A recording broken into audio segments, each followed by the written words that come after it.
কেউ কারো রিজিকে ভাগ বসায় না, কেউ না।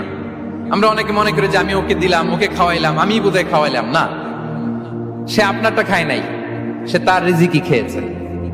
আমাদের ঘরে আমাদের বন্ধু বান্ধব আসে অনেক সময়, আমাদের ঘরে অনেক সময় অতিথি আসে, তাদেরকে আমরা আপ্যায়ন করি, তাদেরকে খাওয়াই। আসলে সে আমারটা খায় না, সে কারটা খায়? তার নিজেরটাই খায়। বিষ্ণু ইসলাম এটা খুব সুন্দর করে বলেছেন। ওনার কাজিন চাচাতো ভাই আব্দুল্লাহ ইবনে আব্বাসকে একদিন অনেক নাসিহা করছিলেন।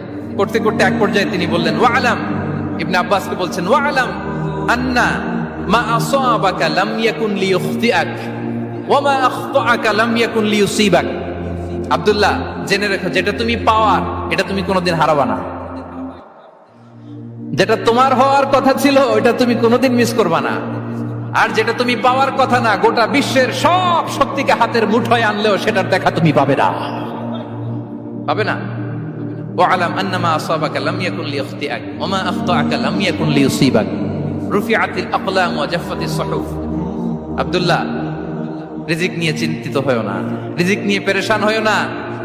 প্লে ইউর রোল, রিজিক ইজ ফিক্সড। যেটা তুমি পাওয়ার তুমিই পাবা, যেটা তুমি পাওয়ার কথা না, চেষ্টা করেও সেটা তোমার কাছে আসবে